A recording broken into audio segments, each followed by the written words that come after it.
Neat. And we're live.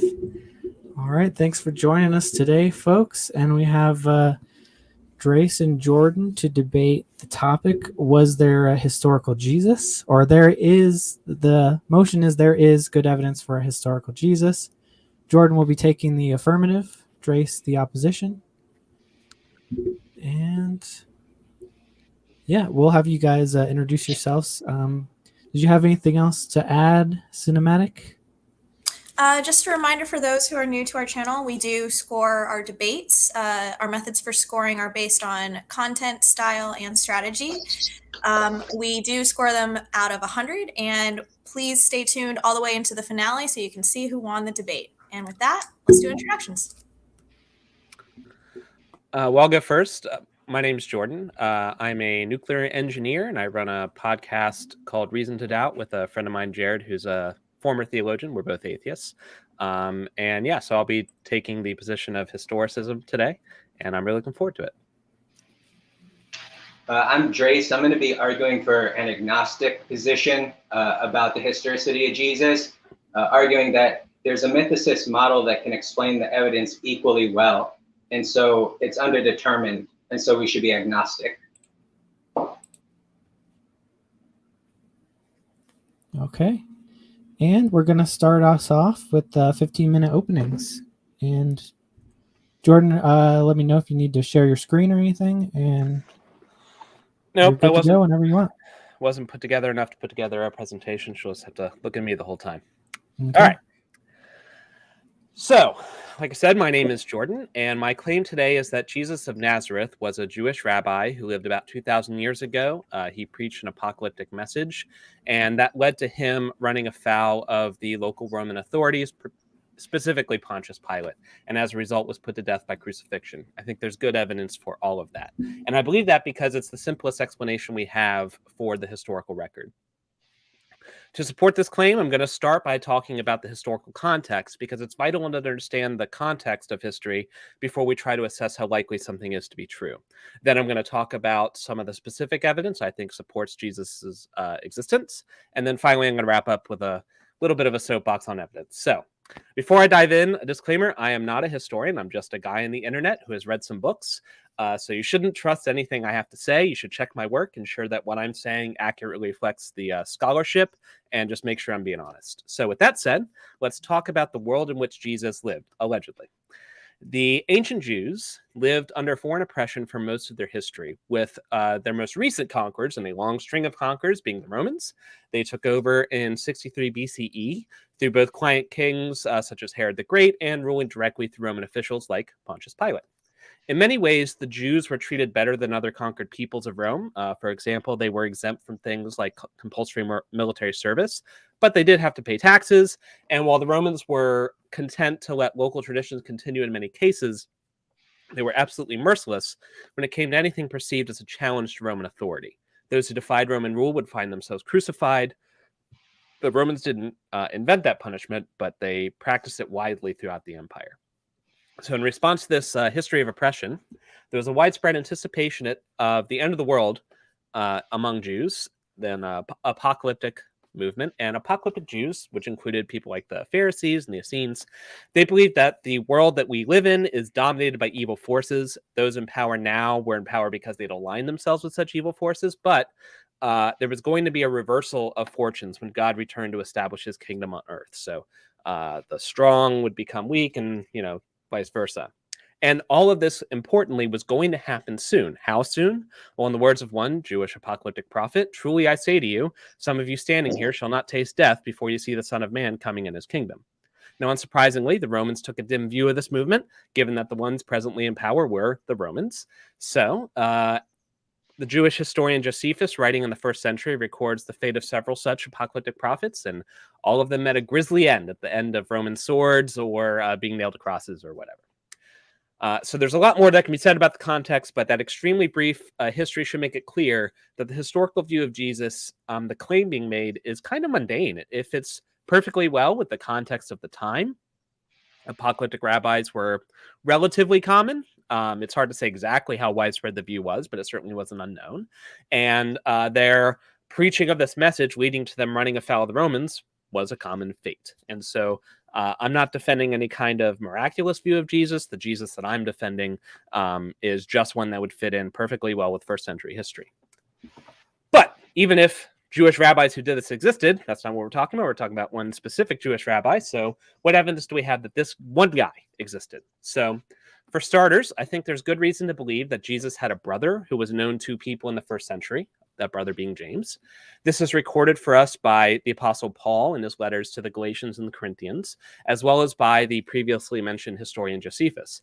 Paul frequently refers to Christians using terms of fictive kinship, calling them brothers, like brothers and sisters. The Greek is adelphos, adelphon, adelphoi, throughout his authentic epistles. He refers to specific people by the term as well, brother Sosthenes, Timothy, our brother, and so on. So for Paul, all Christians were in some sense family in Christ. Used in this sense, then, brother would mean just Christian. But there's another phrase that Paul uses only twice, brother of the Lord.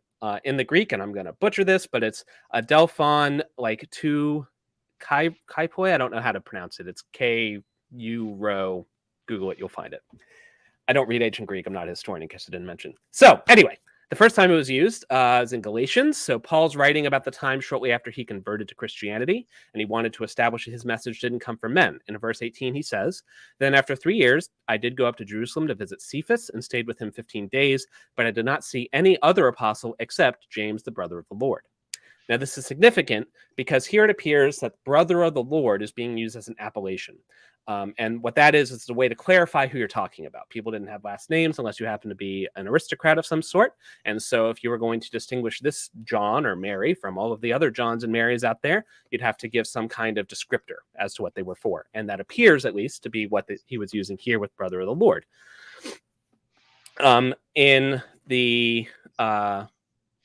In Galatians, he met with two apostles. So you've got Cephas, that was already a unique nickname, and you got James. Which James? Well, James, the brother of the Lord.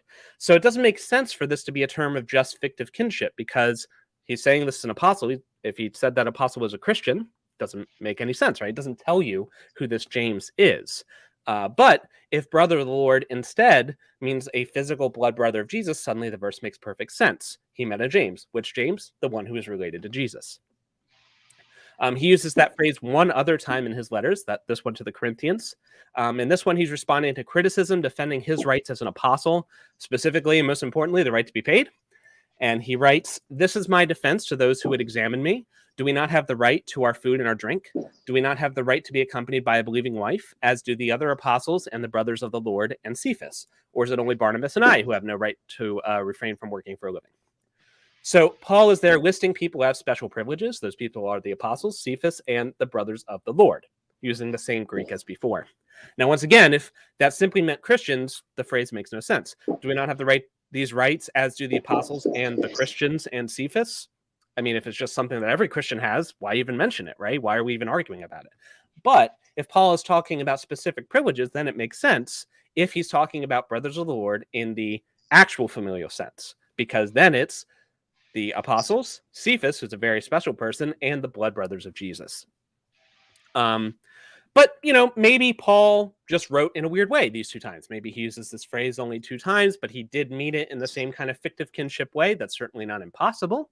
So let's turn outside the Bible and visit our friend from before, Josephus. Now, he was not quite a contemporary of Jesus. He was a historian of the first century. He took part in the Jewish War in the later half of the first century.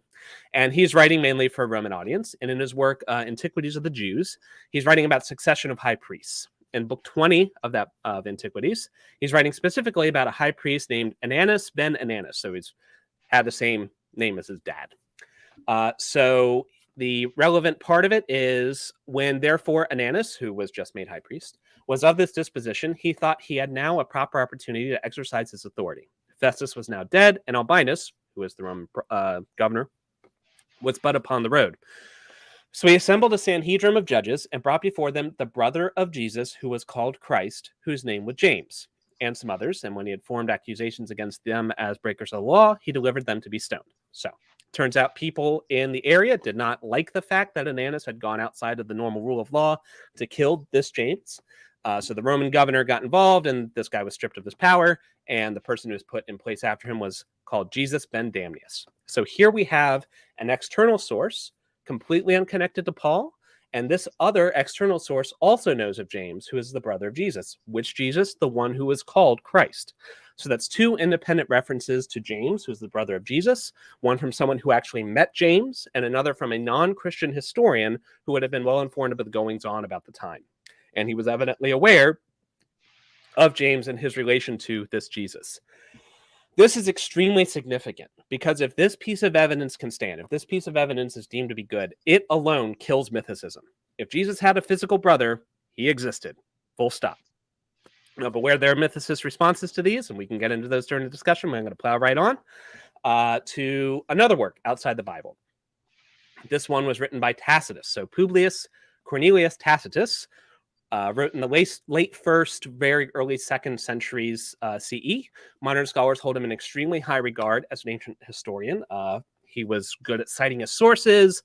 He was skeptical of the sources he received, and so he's regarded very highly. He wrote about the Great Fire of Rome, which happened in 64 CE. And he's reporting suspicion that was placed on the Emperor Nero as having started the fire. Nero, in response, finds someone else to blame.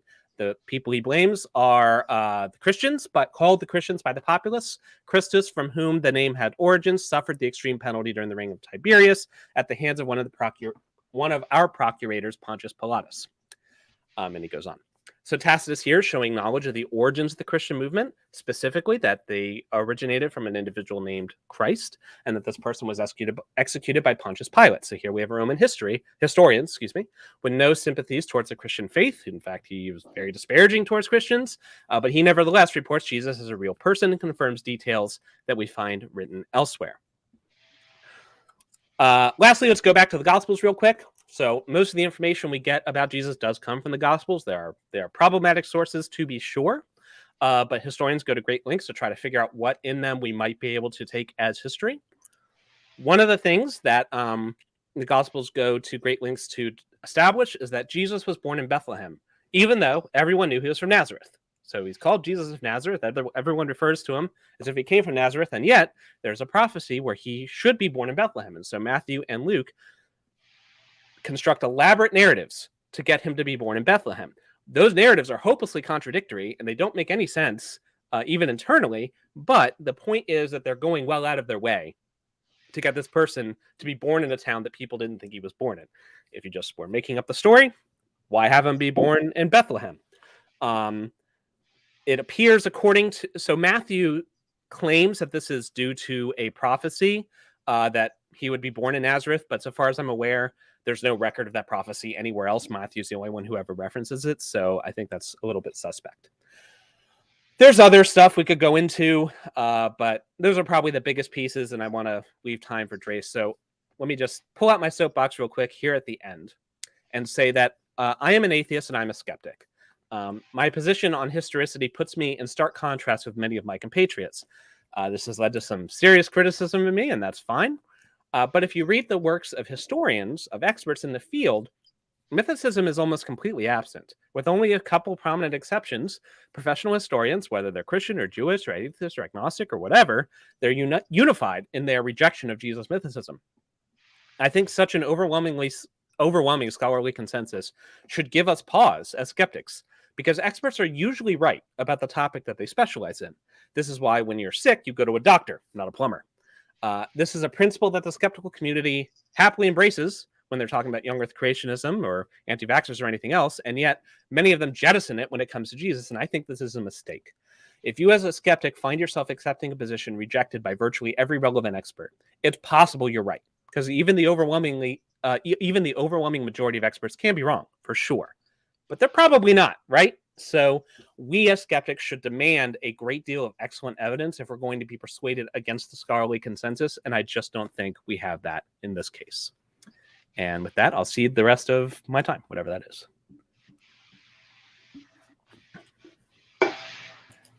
So we got an extra 2 minutes in there, so I'll add that to discussion time. And thank you, Jordan. And Drayce, take it away whenever you're ready. Thank you. So I think we should be agnostic about the historical existence of Jesus. And the reason why I say that is because I think that there is a theory of mythicism that can accommodate the evidence just as well as Jordan's like mundane Jesus, who's a part of history. He emphasizes that it's a very simple hypothesis. And so I need to explain to you what this theory is and in what sense Jesus is considered mythical. And then I need to respond to Jordan's case for historicity. And so one of the first things I kind of want to emphasize here is the nature of Jesus as myth, because people like Bart Ehrman will point to verses in Paul that reference Jesus's fleshly body. But for the mythicists that have passed peer review, their concentration is on ancient Jewish cosmology. And from this understanding, there are tiers to heaven, where the earth is viewed as like the center of the universe, and the further out you go, the more imperishable and pure things become. And our world of flesh for them under this cosmology extends to basically the moon, to this, they encompass it by calling it the sublunar realm. And in Jewish mythology, and also outside in pagan mythology, people can ascend and descend through the tiers of the heavens. And so it's agreed by mythicists that Jesus descends, takes on a fleshly body, but the dispute is where this takes place. Is this in the mythical conception of Jewish cosmology, where he just descends to the sublunar realm, where Satan and his demons are, and he's crucified by these archons of this aeon, and then triumphs over death and reascends back into the heavens and never actually put on earth? Or is his descent originally conceived by the Christians as having happened all the way down to the earth, and he had an historical existence here? If it's the former case and he's just descending down to the sublunar realm around the moon, that we would regard today as purely mythical. It's outmoded Jewish cosmology. And that's the sense in which these mythicists mean that Jesus is a myth. The original Christians thought in this way, and that's how they took it to be.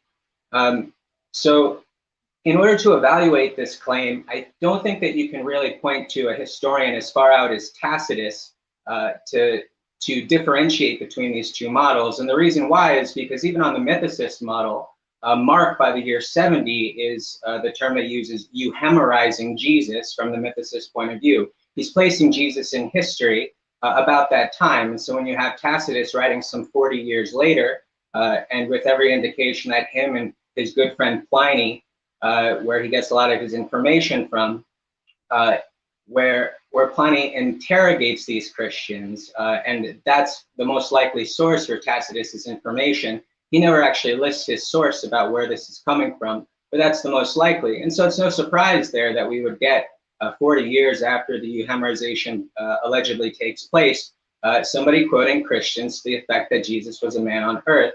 Rather, we really have to go to the earliest sources to try to differentiate between these two models, particularly Paul, and Jordan wants to use the Gospels. We can get into them as well, but I don't think you can get any history out of the Gospels. I think you're dealing with midrash and prophecy fulfillment, pure allegory and parable and storytelling, and basically recasts of Old Testament stories with respect to the Gospels. So I don't think they give us any reliable history at all.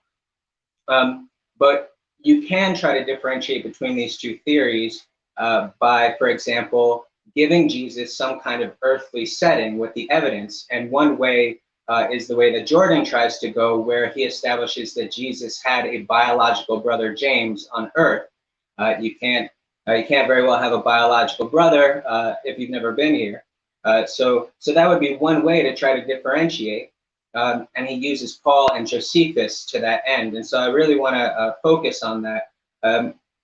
Jordan uses Galatians 1:19. It's a very controversial passage. It's basically, the way that he quotes it is, of the other apostles, I saw none except James, the Lord's brother. And here, the word except, which, I just want to emphasize, I'm like Jordan. I know very, very, very little about Greek. I do not speak ancient Greek. But in preparation for this debate, I wanted to see what the scholars had to say on the subject of the Greek and how they were going back and forth on it. And so, there's another way that they render the verse, which is basically, other than the apostles, I saw none, only James, the Lord's brother.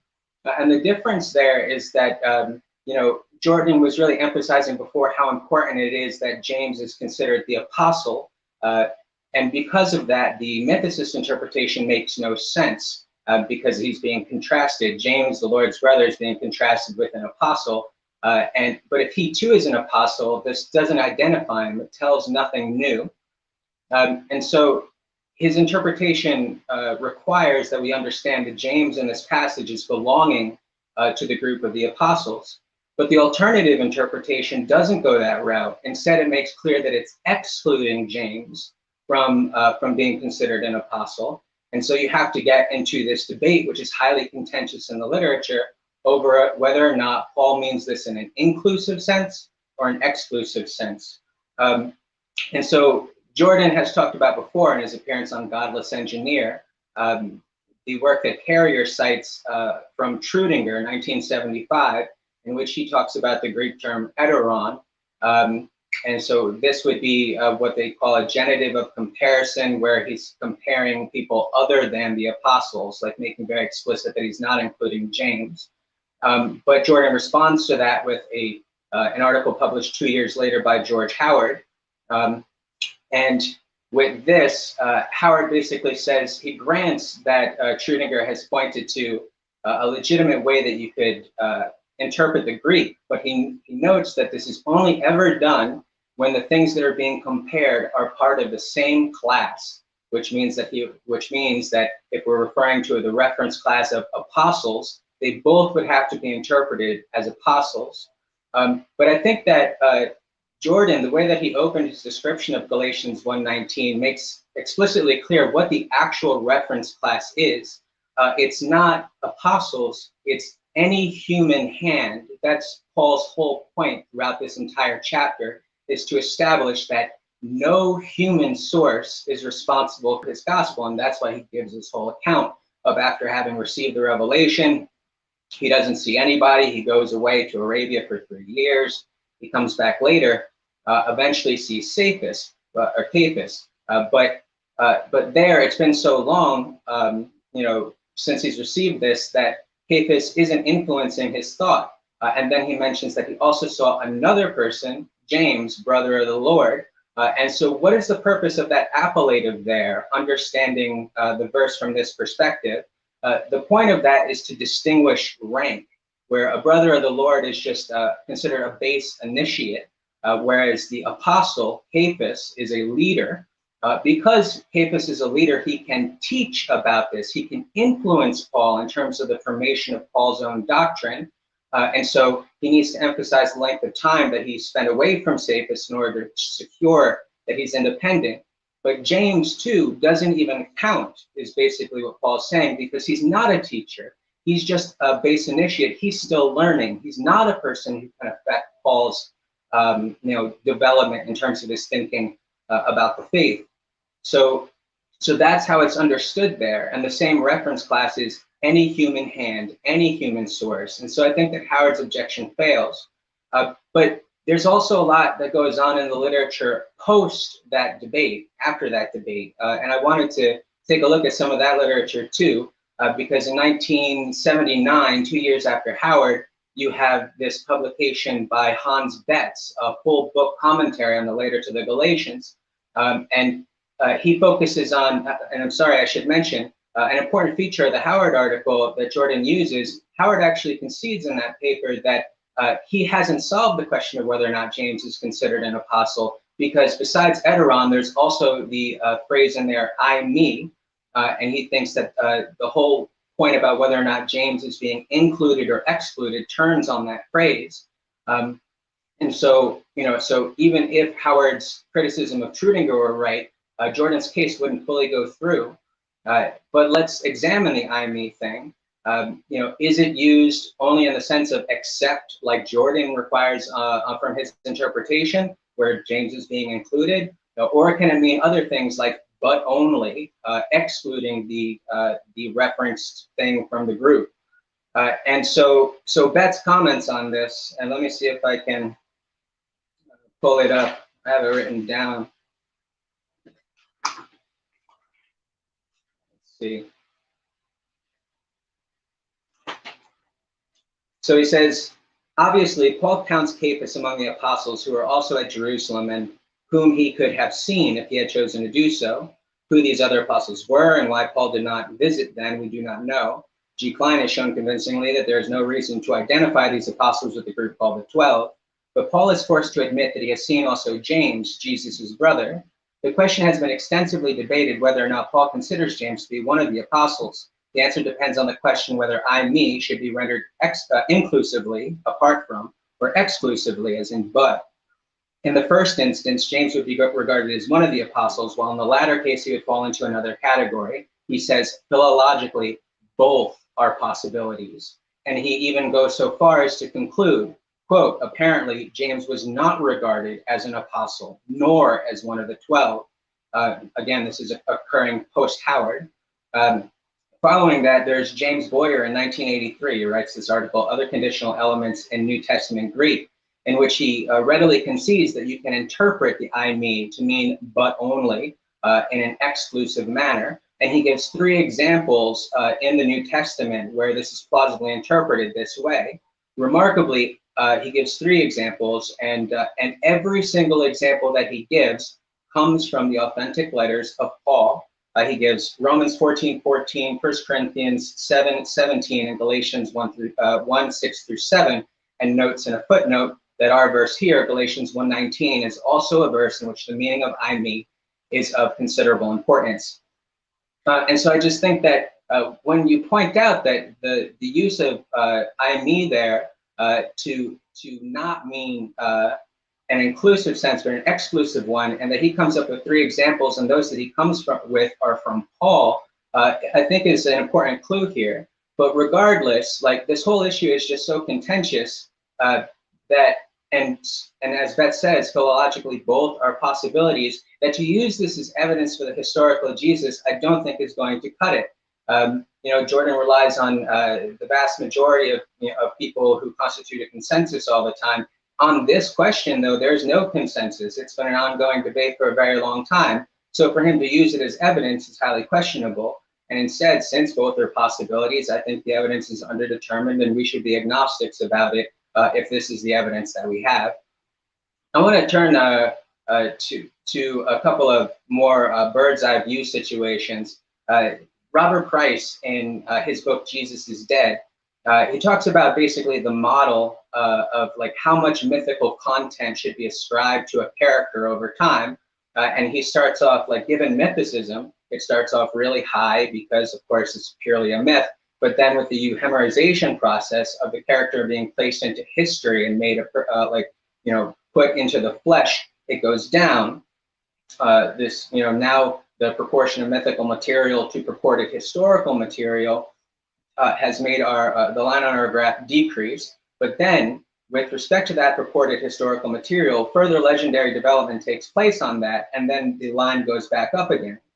Compare that to the historicist case, where they start off with a mundane person, and you'll typically hear them refer to the sequence from Mark to John of differences in, for example, Christology, and for them, how it starts off low and then goes up over time. A problem for this, though, is that the earliest record that we have is from Paul, and he throws a huge wrench into this for the historicists who try to interpret this this development in this way, because Paul's already way up here. What's that? 1 minute left.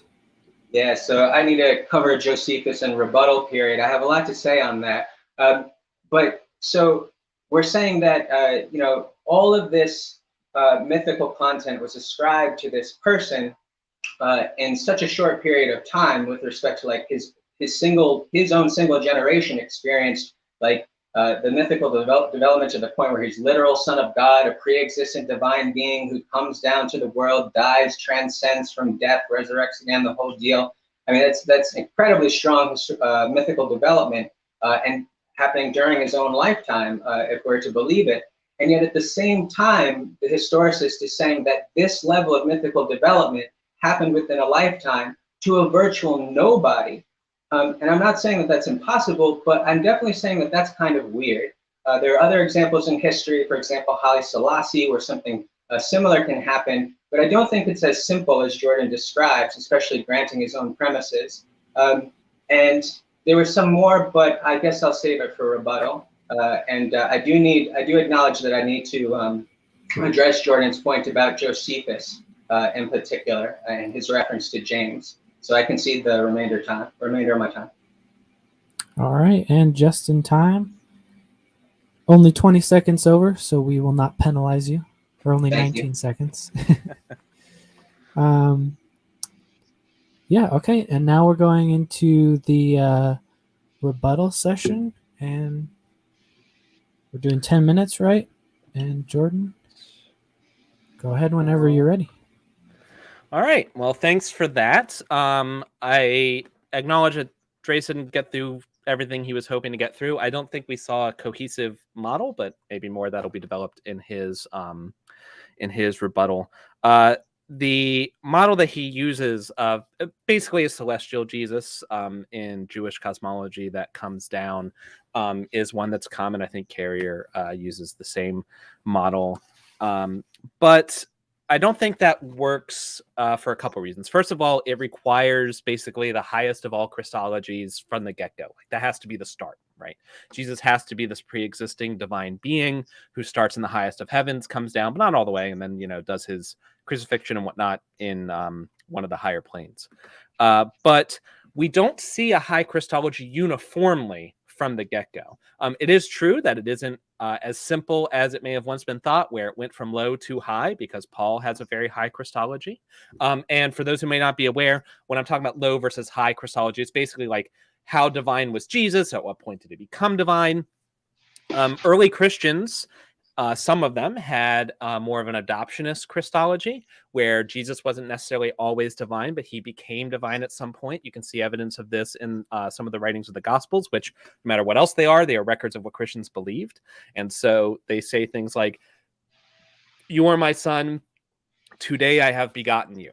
And other phrases like that. There were sects like the Ebionites, who also took this kind of adoptionist view, where Jesus became divine. And that might seem weird to us today, because for us, there's like this huge gulf between what's divine and what's not. But in the ancient world, it wasn't like that. Like, the divine was divine, but you could cross that barrier. People of great grandeur and power, people of high wisdom or beauty could be divine. The Roman emperors were, in some sense, divine. And so it wasn't unheard of. It was a common motif in antiquity for people to be elevated to the divine. And so given that we don't see a uniformly high Christology at the beginning, it was kind of rocky, and then they figured it out over time. I think that is less well explained on the mythicist view. But going on to the specific critiques that Drayce had on the James passage, I actually don't think that James being an apostle is necessary for my interpretation. I did think in one of the sources that he quoted, which I hadn't heard before, so I wrote it down. I'll make sure to look at that later. I'm always eager to see new sources, but they actually said, well, James, who was Jesus' brother, may not have been an apostle. I thought that was an interesting point, but I think that the broader point is that he's using an appellation to signify that who this James was, and he's using an appellation that he doesn't use anywhere else in his writings. He does refer to specific people, as brother all the time. You've got in 2 Corinthians 1:1, Timothy, our brother. In 1 Corinthians 1:1, our brother Sosthenes. And I could go on. There's dozens of examples. And it's always our brother or the brother, never the brother of the Lord, except only in places where it would plausibly be to James or someone who is a blood brother. It seems weird that he would only use this very specific phrase, and just so happens to only use it when it would plausibly fit to a blood brother. That seems weird. In fact, I think if James isn't an apostle, it might even be stronger, because there's presumably a small number of apostles. I don't know how many of them were named James, but maybe only one. But if you're talking about James as like a broader, like Christians, well, there's going to be tons of Christians named James. It's a very common name. So you definitely need something specific to appeal to that guy. So if he's not an apostle, you need a clear appellation even more. So I think, if anything, that strengthens the case. Let's see. So that was most of his time. He did mention Tacitus briefly. So Tacitus is later. Tacitus is like early 2nd century. So that's certainly much later than Paul or Josephus. There is this belief or assertion that Tacitus was getting his information on Christians from Pliny. And Pliny, when he writes his letter to the emperor, he's writing talking about gatherings of Christians. He's trying to get guidance from the emperor on what to do about these Christians, because they're gathering together and he doesn't know like how to apply the law specifically there. And he expresses ignorance about what the Christians were doing. But importantly, he doesn't express it. It's not clear that he's ignorant of Christians in general, or just like doesn't know they exist. He just didn't know what they were doing in relation to this specific thing. And so he did the natural thing you would do if you wanted to find out. He tortured a slave to death, because Romans. So it's not entirely clear that Pliny was wholly ignorant of Christians, but even more so, Tacitus doesn't say where he gets his information, which he often does when he's talking about sources, and it's not clear why he would go to Pliny.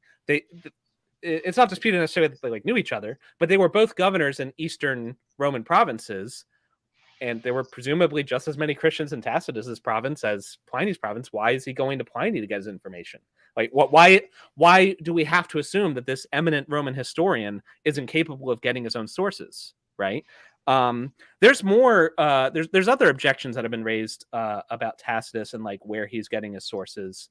So things like, well, maybe he was getting his information from Christians at the time, right?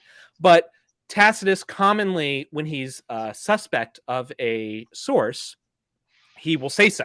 He'll talk about and kind of distance himself from those sources, but he doesn't do that here. Same thing if he had gotten his sources from the Jews. He is very clear that he has extremely low regard for the Jews. He calls he says the verbiage is something like, they have made holy all things which are evil. That's not exactly like the person you're going to go to if you want to find out what's going on. You know, the person who is utterly depraved and completely uncivilized. So it doesn't seem like that would be in line with Tacitus's general demeanor, his normal function, and so like it is possible he went to Pliny, right? He doesn't say he didn't, but it's just that's like a long chain. Well, Tacitus didn't say, therefore he did go to Pliny, and Pliny is kind of iffy on how much he knows about the Christians, therefore he didn't know anything. And so you can see Tacitus, and like it just seems like it's not impossible, but you're getting more and more ad hoc the further you go from the source. And that's really my point with this. It's not that it's completely impossible that Jesus was mythical to begin with. You can construct a model and it will address all the evidence, but why? We have a model. It's a very simple model. He was a Jewish rabbi. There were Jewish rabbis all over the 1st century. He believed like other Jewish rabbis of his time. It explains everything we see. You talked about mythical development. It's not crazy that an ancient person would have mythical development accrete onto him, because in the ancient world, miracle workers happened all the time. It happened in their own lifetime. Roman emperors were credited with miraculous deeds. Vespasian supposedly healed the blind, and this is reported to us by like people who were there, or like talk to people who were there. Like, I'm a court historian of Vespasian and this happened, but we don't think Vespasian actually healed the blind. And Jesus was regarded as a miracle worker because miracle working happened in the ancient world, at least according to the ancients. And so it doesn't seem that far-fetched that it's certainly unlikely, right? This is the foundation of a world-spanning religion. Hopefully you don't get world-spanning religions pop up every day, so you're going to have some unlikely things happen at the foundation of it. But the idea that there was this person who was a holy man, highly regarded by his followers, he had a reputation for miracle working, whether or not he actually did miracles, and then his followers, who are apocalypticists, they believed that the world was about to end. They believed that this world end would be heralded by a resurrection of the dead. Jesus dies, and then some of them have some experience that convinces them that they were right all along, and Jesus rose from the dead. None of that has to actually have happened, like the whole raising from the dead thing. But if you just start with a historical Jesus who died and had followers, like everything just naturally fits. I don't see the motivation to go further than that. I think the evidence is perfectly well explained naturally, and so that's as far as we should go. And I'll see my minute or whatever. Okay, yeah, 1 minute left. So we've got 5 extra minutes for discussion total. And Drayce, let's see if you can counter his points.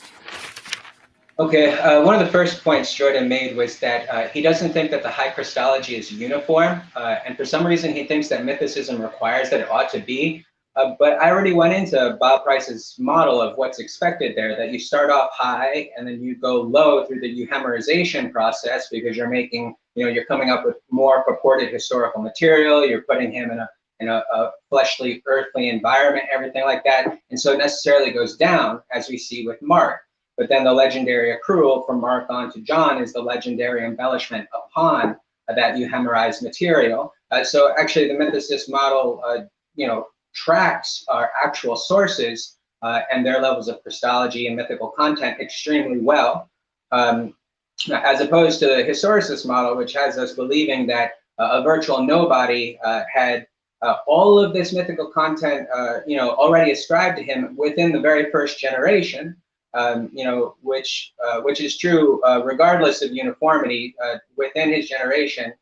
They had done that, and so that demands some kind of explanation. And I don't think, again, that Jordan's hypothesis is as simple as it seems, and that's why he asks why. We already have a model, but if there are two models that can describe it equally well, and not.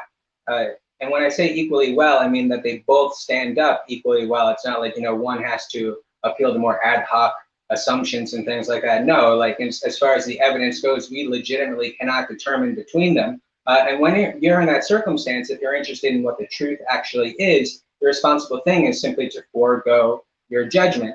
And so there's that. He talks about James being an apostle is not necessary for his view. And I agree, but the problem there is that this is his argument against the mythicist interpretation, is that James is being included amongst the apostles, and so we cannot understand the distinction being drawn here in terms of apostles versus brothers of the Lord, where brother of the Lord is an appellative distinguishing a lower rank. And so, basically what's going on here is Jordan is saying that the appellative signifies nothing, and it makes no sense to use it, especially since James is already part of the same category, apostle. Again, the fact that this is brought into doubt shows that he hasn't actually falsified the mythicist model. And let me see here.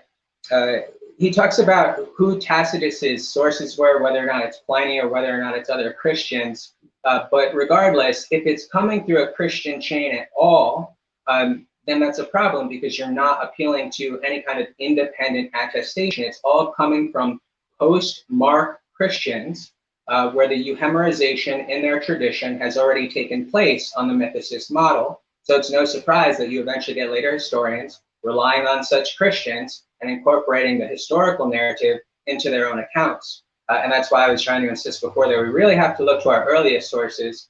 And with that, I really should turn to Jordan's case regarding Josephus.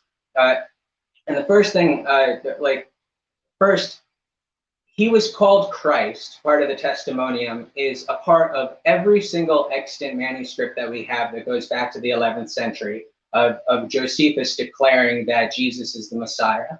And so our manuscript record is unanimous that that is true. But nevertheless, because that makes absolutely no sense, it's led scholars to drift away from that and to be open to the possibility that what we have in the manuscript tradition, late as it is, coming only from the 11th century, may not be what was actually first written. The use of Christ in any way, he was called Christ or he was the Christ. Josephus never attributes this to any of the other kinds of people that that Jesus can be grouped in with, these other messianic pretenders that Jordan was talking about, Josephus talking about before. he talks about these kinds of people in a completely opposite way. He doesn't call them messiahs or Christ. He calls them fraudsters and imposters. He lays the blame on these people for the disaster that happened to the Jews with the war.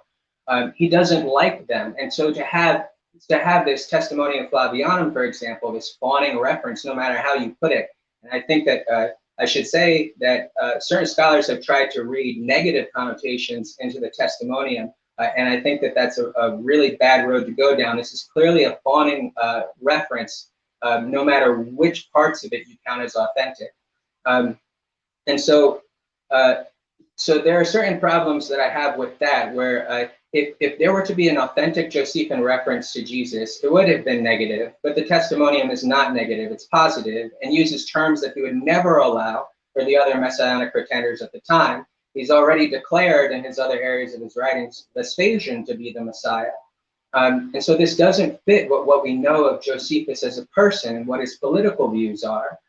And that's why the whole passage there, including the second passage referencing James in book 20, the use of the word Christ there, all of that is highly doubtful. And there are other aspects to it that are problematic.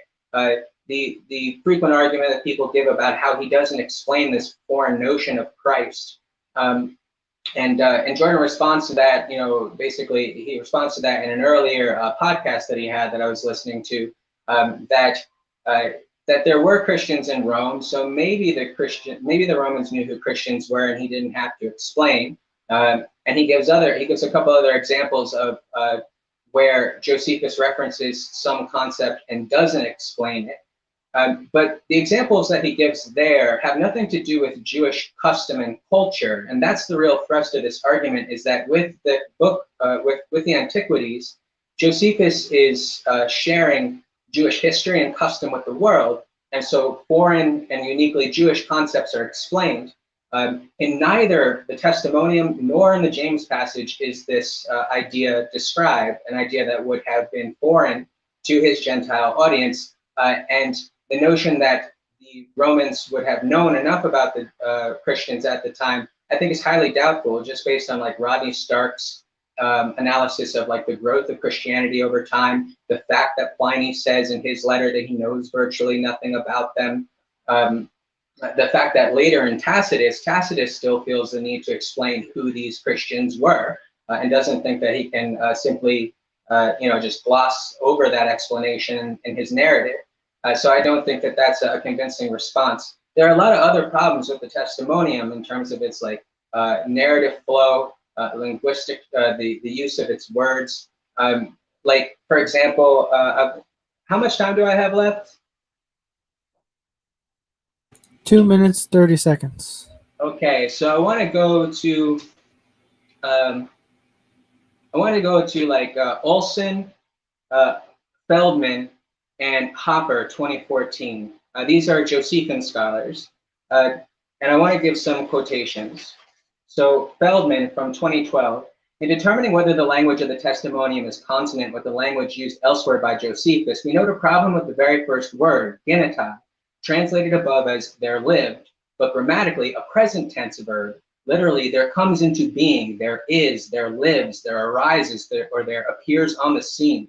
While Josephus uses the historical present elsewhere to describe past actions, in this context, the present tense is striking because it suggests that Josephus believes Jesus is still alive. And I submit that it's much more likely that you get that kind of wording from a Christian writing later. The massive numbers of authors who do not know this reference until Eusebius comes around, and even a glaring silence after that, is another suspect thing, because all of the early church fathers love reading and quoting Josephus, and yet it's found nowhere until 4th century Eusebius. Quoting again from Feldman, the word poetes, translated above as one who wrought, which is here used of Jesus's feats, is always used by Josephus to refer to poets, and never with the meaning that it has here. Olson shows, though, that Eusebius does this frequently, as well as many other phrases that you find in the Testimonium, such as the use of tribe, the argument that there must be something to this because the Christians survived to this very day. There was a common argument that Eusebius used all the time. And so I'm very partial to actually Perrier's model about Pamphilus being the source, and Eusebius basically doctoring the original. He says, I'm going to skip his conclusion and go to Olson, who talks about John Mayer's partial reconstruction. Another thing that should be admitted is highly conjectural, and was based on the idea that there was an Arabic part of the manuscript tradition that was independent of Eusebius. But in 2008, Alice really showed that that's not true, and that all roads lead back to Eusebius. And so that was a major blow in terms of finding a variant that didn't have Christian embellishments to it. That's time. And so that's time.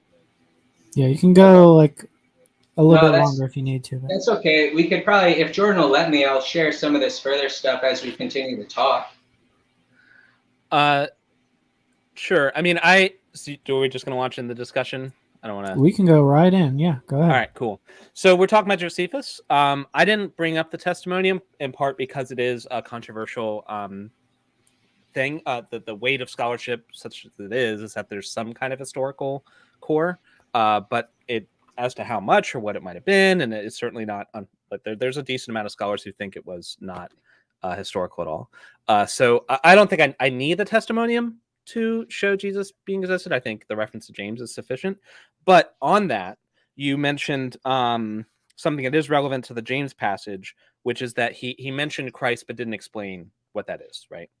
And so a couple things on that. I think, first of all, like you said, and for those who don't watch everything I do for some reason, so what he was referencing is that Josephus does usually explain weird terms, but not always. Sometimes he mentions a term, for instance, Antiquities 14, chapter 13. He says those who were called the free men, but he doesn't say anything about who the free men were. And there's a couple other examples. I won't belabor the point.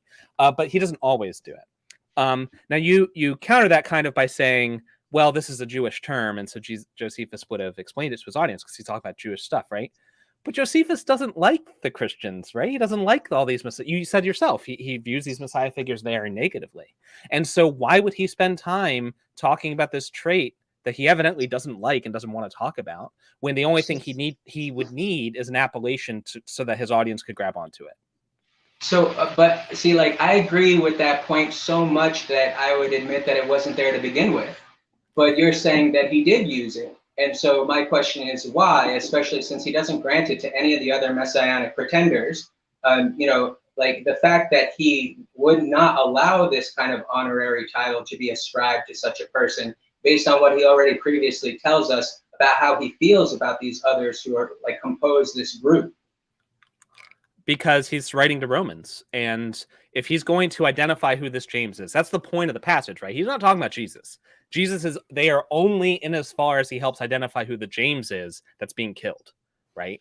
And so the James, who is he? He's the guy whose brother was Jesus, who was called Christ. Not who was Christ, but who was called Christ. Why? Because that's the Roman audience doesn't know all these other messianic figures, but they might have heard of Christians. So yeah, I talked a little bit about that in my rejoinder. How I don't think that it's a safe bet to think that the general public would know who the Christians were based on basically like sociological analyses from Rodney Stark about just how prevalent Christianity was at this time. He has a gradual buildup, and it's still obscure in the first century. And likewise, our historical record doesn't speak to that with respect to Pliny or Tacitus. Pliny explicitly reports being largely ignorant of them, tortures them to get information because he doesn't know enough, and he's only interested in them to the extent that they're breaking the local assembly laws that Emperor Trajan has put into place. But wholly admits that and when he interrogates them, he says he found nothing of interest. There's just a bunch of silly superstitions.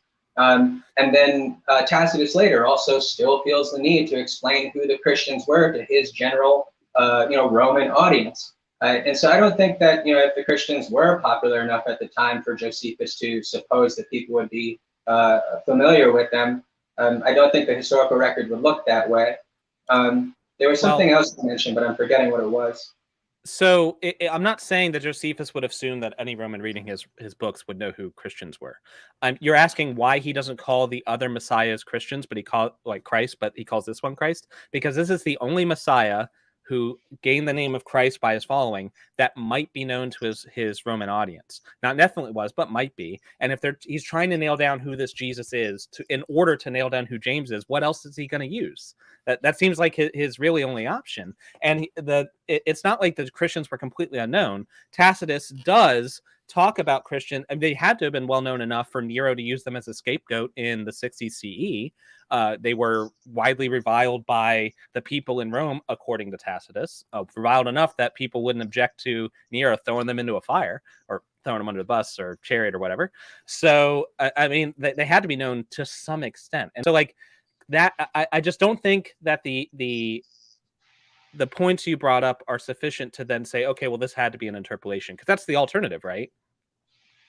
Yeah, so so that first in part relies on Tacitus's version of the events being true, and that's, as far as I know, that's something open to scholarly discussion, that people debate that back and forth.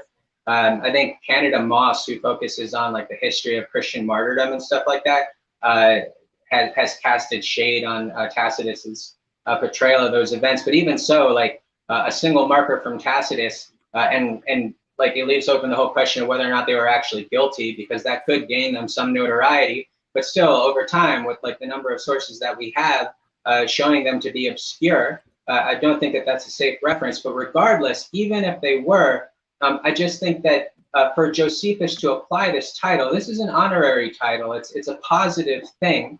And that does not, in my mind, sound plausible of Josephus describing him in this way.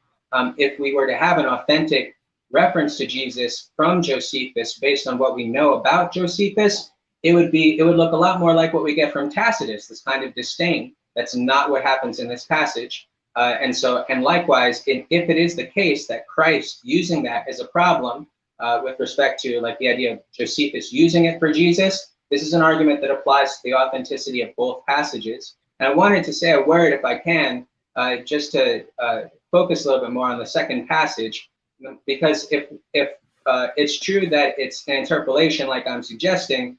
Sorry, by second passage, which passage are we talking about? The reference to James in book 20. Okay. Yeah, the second. Sorry, I should have made that clear. So if that's the case, like, you can't just, it's commonly pointed out that you can't just willy-nilly say interpolation. Like, the text has to still make good sense after the purported interpolation is taken out. And the fact that there is another Jesus in that story, Jesus ben Damnius, and the fact that if they have simply been switched out, that the story flows perfectly well and becomes a story about Jesus, son of Damnius, gaining the high priesthood because of the outrage that was responsible, that ensued because of his brother James's death. And because the higher-ups didn't like this, they punished the high priest who did this and put James's brother in his place. And that's the alternative way of understanding it. And the fact that you can so easily have it make sense like that, compounded with the other issues that I talked about before, and I think points pretty clearly that it's very plausibly viewed that all of this is interpolation, that very simply the ones who were responsible as stewards for the Josephine manuscript tradition weren't Jews, they were Christians. And the Christians had apologetical motives all throughout the 1,000 years that we don't have any early or surviving copies of Josephus. And so simply they corrupted it. And I think that we have good evidence to establish that. And since we can reasonably suppose that this is a corrupted text, I don't think it constitutes good evidence for historical Jesus. So that only works if you ignore the way Josephus uses appellations. So there is another Jesus later. He says Jesus ben Damnius, right? But when Josephus uses appellations, the way he uses it is he says the person with the appellation, and then when he subsequently refers to them, he drops the appellation, and he does that until another person with the same name comes up. And so we can see an example of that in Antiquities 19, chapter 6. He's talking about Jonathan, the son of Ananus. I guess Ananus got around to get a lot of important kids. And then later he calls him Jonathan. In Antiquities 20, the very book we're talking about, he refers to another high priest, Joseph, who is called Kabai, the son of Simon. And then in the next sentence, he calls him Joseph. But so in this passage, we would have to believe, first of all, that so it's not simply that there was a Jesus whose brother was James and a scribe put in, oh, this guy was called Jesus, because in order for that to be the case, Josephus would have had to have thrown out a Jesus that nobody knew, that he wasn't referencing anywhere, and then later used an appellation. So what would have had to have happened is it would be Jesus ben Damnius, whose brother was James, which is a very weird way to say that, and then later he said Jesus, and the scribe got rid of ben Damnius, put that down here, put who was called Christ up here, right? All of those things would have to work in order for this to be interpolation. Yeah, no. For me, you're just taking out one son of Damnius and putting in the Christ, basically. That the second appellation further down isn't added or anything; it's always there. And when I heard you give this this original argument, because I was listening to your podcast and stuff, and you were saying, let me see if I can gather the thought here. You were saying that he always drops the appellation, and I totally will grant that there are several cases in which he does. You just gave some now, but also I know that in the very passage that we're talking about, as a matter of fact, he does it for Pilate, and he drops the appellation. But I think that the characters that you named and the character I just named, Pilate, they're all the main characters of their stories. This is a minor character, and he only references him twice. And so, and likewise, there are several other Jesuses in near proximity that he's worried about. So the fact that we see one single repetition of the appellation, I don't think is so incredibly odd that we can really garner anything from that. When I first heard you give this argument, I'll shut up after this, I was expecting to go to the source and find like 3 different uses of Jesus ben Damnius, like, just repugnantly repetitive or something like that. But as a matter of fact, it only occurs twice in the whole paragraph, one midway down, and then again at the end. And I don't think that that's some weird way of writing at all. It's weird for Josephus. And so all I can do is point to Josephus and show you where he doesn't do that. And so, like, this is my point. This is the point I was making with the ad hoc nature. You have to say, okay, well, Josephus broke the way he did it, and he wrote the appellation twice. And Josephus also wrote the way he was talking. He had to write Jesus, son of Damnius, whose brother was James. Why not just say James is the son of Damnius, if they're brothers, right? Like, it's just a weird way of saying it. So it doesn't flow. It's not, because the whole point there is that the whole reason why he's drawing this all in is because he's telling a story about how Jesus, son of Damnius, became the high priest. And well, then he's not a minor character, is he? If said he's a minor character, we barely talk about him. Well, if he's the main point of this, that is where his story ends, and I agree that there, like, he gains in significance. But what I'm saying though is that, like, this only occurs twice. First of all, that I don't think that we, like, just as we can show where Josephus sometimes explains a concept and doesn't. Likewise, I mean, like, is he always going to drop the moniker, especially when he only has a couple of times to use that? I don't think that pointing to certain main characters of the story where he has more reason to do that for suggests very much about this particular passage. And I just don't think that, amounts to this big ad hoc thing that you're talking about, that a person simply included it twice for, I mean, like, people do that all the time. Okay. And, so yeah. So all right, go ahead. I think the issue here is you have to hold all of these things at once. And so it's not just that he said it twice, and it's not just that Paul uses the appellation a different way, and it's not just that. It has to be Josephus used the appellation twice, and also a scribe put it in, and also Paul, when he's talking about James, the brother of Jesus, is using it in a weird way, and also. All of these things have to simultaneously be true, because if any one of them is wrong, your model fails. If you add them all together. I could do the same thing with what you're saying with the Jesus model, though. Like, it has to be true that there was this preacher from Galilee, that he was an apocalyptic prophet, that he died, and this just by adding more things in, make it sound more and more improbable. But the fact is that everything that's being referenced in the explanation is perfectly mundane and are things that we already know happen, such as Christian interpolations, such as people repeating an appellative whenever, just as a matter of the ever so slight sloppiness or something like that happens all the time. The fact that we're talking a matter of centuries here necessitates the fact that we have to refer to this event and this event and this event later over the course of the manuscript transmission. But nothing in the actual explanation itself is extraordinary. Well, so I take your point how you can add things together and make it sound unreasonable or whatever. But if you're looking at, okay, what's the most natural thing for Josephus to do in the corpus of Josephus's writings? It's to drop the appellation. Maybe he didn't, but it's the most normal thing he does usually, right? Okay, and if he didn't drop the appellation, mythicism is false. Okay, now we'll talk about Paul. What's the most natural reading of this? It's this. If he didn't do that, mythicism is false. It's like you're dancing so close to the edge, and if at any point any of these things fail, it's just done.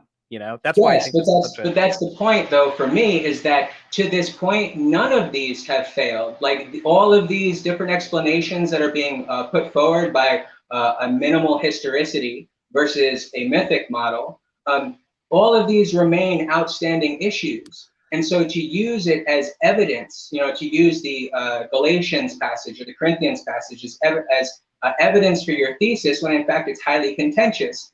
Likewise with the whole question of whether or not Josephus ever mentioned Jesus. I will concede to you that the vast majority of scholars concede the authenticity of the James passage. It's just that I don't think that they have appropriately considered the arguments against. And I will shut up after giving you just one example of that, which is in the companion to Josephus that you recommended. I went and I read certain important chapters of it that I wanted to cover. And one of them was Alice Wheely. And she spends her entire time arguing for the plausibility that a first century Jew could have a positive view of Jesus, basically like arguing against like racist interpretations or something like almost borderline, something like that, where Jews are viewed as like having this monolithic mentality. But that's not the argument at all. It didn't even touch the argument against authenticity, because it's not a matter of whether or not some first century Jew. It's a matter of whether or not this first century Jew would have done so. And he's already betrayed enough of his political ideas and theology and life circumstance to make it very clear that it's highly implausible that he would ever describe Jesus in that way. So just, you already mentioned this on the James thing. The part that's contentious about Galatians is not among the scholarship. It's not so much that James is the brother of Jesus. It's that whether or not he was an apostle. Is that, I mean, your own source seemed to concede that, and so it's not like I'm relying on fringe theories. Okay, so let me reiterate that argument from before, because your defeater for mythicism is that he is included amongst the apostles. You referenced that at the beginning. Yeah, you were. That was like the whole thing. I got it written down here. You're emphasizing now the appellation makes no sense since James is being included in the apostleship. And so but if that's not the case, if what we have is an exclusive comparison between the apostle Cephas and just a run-of-the-mill rank-and-file Christian, that's allowed because James is no longer considered an apostle, and so he can be someone else, such as who the mythicists suggest he is, just the rank-and-file Christian. Okay, and if you have further concerns about like the coherence of that, I can explain like what Paul is doing there. Go ahead. So I think I addressed this in my rebuttal, but maybe I didn't address it well, so I'll try again.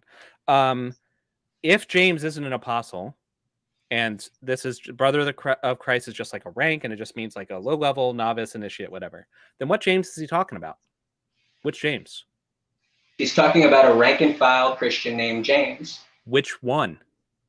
That's like saying I went to Richmond and talked to John. Which one? John. So, it doesn't tell the reader anything. I think it does matter then that I should explain the rationale of what Paul's doing there, because based on what he needs to reference James 4, he has absolutely no reason to specify him further. Paul's whole project here is to establish that he has not received this gospel from any human hand.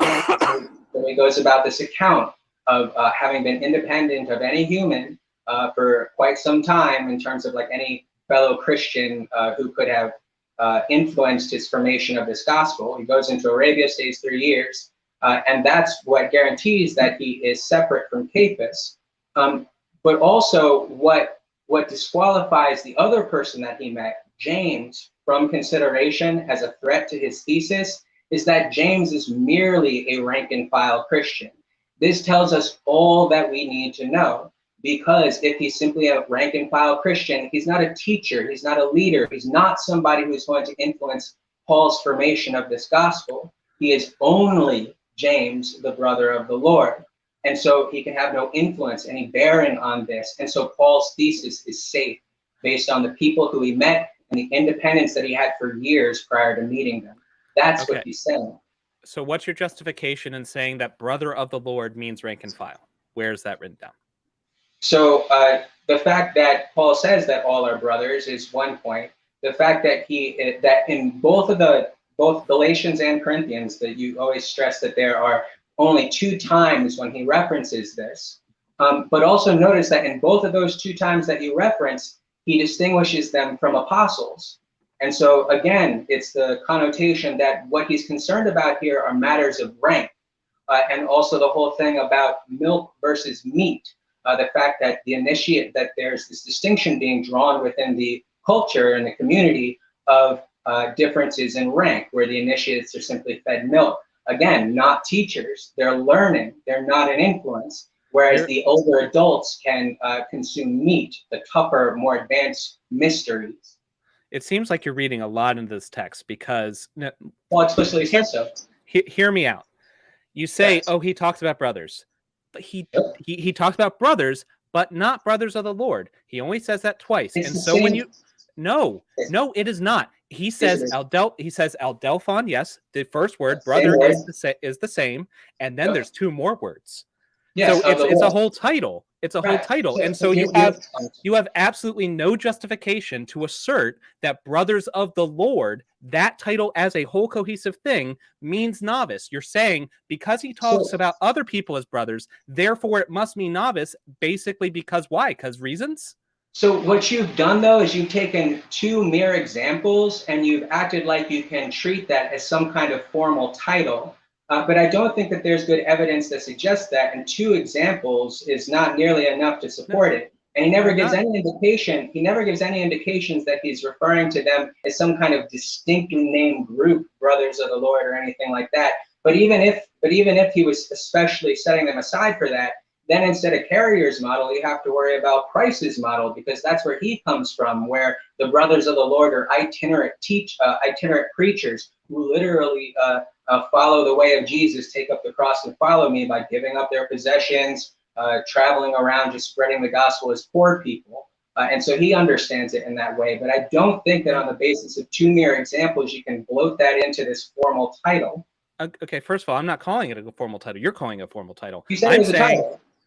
No, you said it was a title. I said it was a way to describe them. How would you describe someone who's a brother of Jesus? How would you describe him? You'd call him his brother. How would you describe a fictive brother? How would you describe a fictive brother of Jesus? We exactly know that. What Paul explicitly says. And so, like, the fact, like you say, you can see that he does this literally everywhere, always talking about brothers and sisters and everything like that. And 2 times we hear of brothers as brothers of the Lord. Is that supposed to be viewed as some kind of special thing, and we're going to read into that from 2 examples? Or could it just be another way of him referring to fictive kinship? And I don't think that you have any evidence that can help us discern between those 2 competing hypotheses.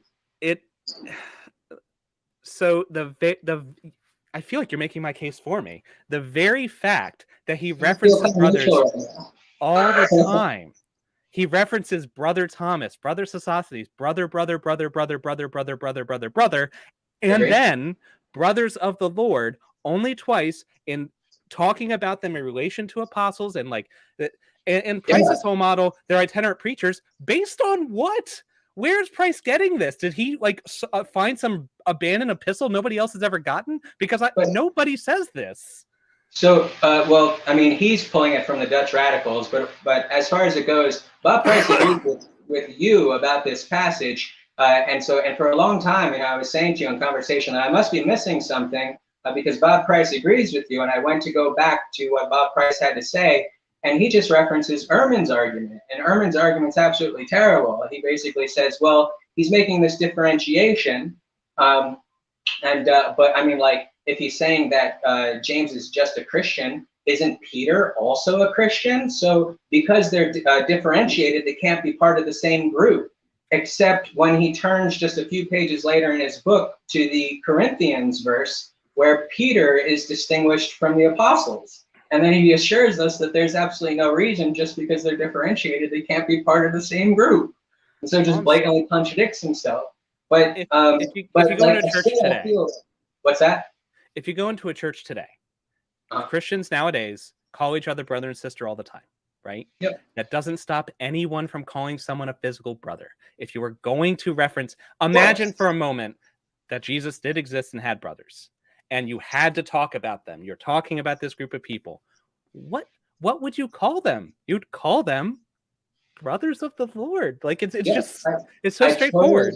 I totally agree with you. I totally agree. But on the flip side, understanding Paul's letters in context, in terms of like the mystery religions, in terms of what he himself says about fictive kinship in his letters, when you add that to the context of the situation, he could just as plausibly mean a fictive brother. And because that's the case, once again, the evidence is underdetermined, and we don't have any justification to conclude that Jesus was probably historical upon this as our grounds. All right, so this horse is beaten to death. So let's go to, you talked about, if it's okay, mythical content being like accrued. Unless I've kind of directed the conversation, so if there's somewhere else you want to go, then... No, I'm happy to this, if I can to share some of the later Josephus stuff that I still have in a second. Well, tell you what, I've dominated the questions. You asked me a question. Okay. Well, I mean, you know, we've kind of gone back and forth on asking each other and challenging each other on questions. But if you're willing to just permit me the floor for a second, I want to focus more on these anomalies in Josephus and like the questioning the text. So like, I don't know. I just want to share some of the stuff that I have is really what I'm getting at here. I was hoping to go in a new direction. Oh, for Josephus. But okay. It's fine. It's fine. So actually, no, I'm open to that. Where were you going originally? Let's go down. Let's talk about mythical people in one generation, right? Because that was a big point of your thing. Like that this nobody basically, right? Yes. He would have had to have become this mythical figure within one generation. I think to that we have to remember he was a nobody to most people. To most people in the world, Jesus was a complete nobody. But he wasn't a nobody to the people who were telling stories. He was a very important somebody to those people. Who was he? He was the almighty, maybe not almighty to all of them, but he was the Messiah. He was going to save the world. He had risen from the dead. To these people, he's a very important person. And so to that kind of figure, it doesn't seem unlikely at all that like new stories are going to be thrown on him. And the basis for that, you would say, were their visions, right? Because like my follow-up question is like, what did he do to convince these people that he was such an important person? Like all the specific things that we hear about him from Paul in terms of this incredibly high Christology. And so like you would answer that it was the visions that started all of this? Yeah. So, well, I mean, obviously they were already followers of Jesus in life. So they followed him for whatever reason. But when he died, what convinced them that he wasn't just dead?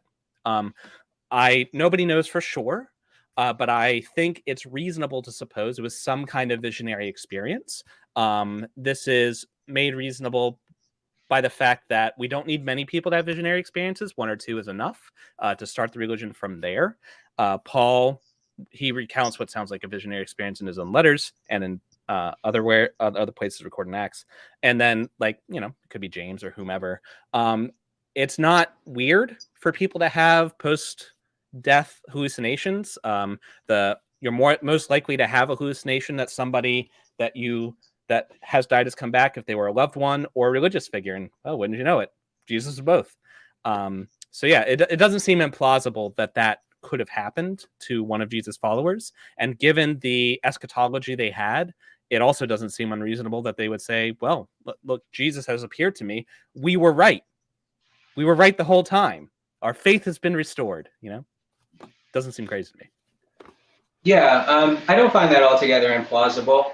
You know, I think that's basically like the best that a modern theory of historicity can do. It's just that, plenty of people do have these bereavement hallucinations, and none of the ones that I've ever heard of end up resulting in this person was the Son of God, pre-existent high priest who descended to earth from heaven and all that stuff.